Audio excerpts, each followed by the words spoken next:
Mutual fund सही आहे, पण नेमकं कोणता फंड सही आहे हे कोणीच सांगत नाही. म्युच्युअल फंडमध्ये 4,000 पेक्षा जास्त फंड अवेलेबल आहे. आणि मग कुठल्या फंडमध्ये इन्व्हेस्टमेंट करावी?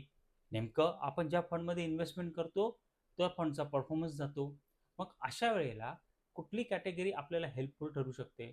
सो मित्रांनो, म्युच्युअल फंड सही आहे हे काल पण योग्य होतं आणि आज पण योग्य आहे. पण सगळ्यात महत्त्वाचं आहे, की आपली इन्व्हेस्टमेंट आहे ना, ही गोल बेस्ड झाली पाहिजे. जर माझं रिटायरमेंट प्लॅनिंग असेल, तर डेफिनेटली मी ॲग्रेसिव्ह फंडमध्ये जाऊ शकतो. कदाचित आज ते रिटर्न्स देणार नाही, पण फ्युचरमध्ये ते खूप चांगले रिटर्न देऊ शकतात.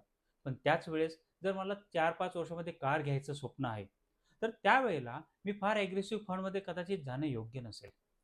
मला मुलांच्या एज्युकेशनचं प्लॅनिंग करायचं असेल, तर त्याच्यासाठी डिफरंट सेट ऑफ फंड्समध्ये मला इन्व्हेस्टमेंट करावं लागेल. It means investment he goal base असली पाहिजे.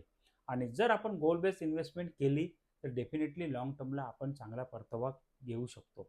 सो म्युच्युअल फंडमध्ये इन्व्हेस्टमेंट करायची, तर फक्त पास्ट परफॉर्मन्स बघू नका, तर आपल्या गोलनुसार कुठला फंड योग्य आहे तेच चूज करता आलं पाहिजे आणि त्यासाठी तुम्हाला गरज आहे एक योग्य म्युच्युअल फंड डिस्ट्रीब्युटरची. सो तुम्ही देखील असाच एखादा एम-एफ-डी शोधत असाल, एक योग्य सल्ला हवा असेल, तर स्क्रीनवरती दिलेल्या नंबरवरती मला संपर्क करू शकता. Thank you.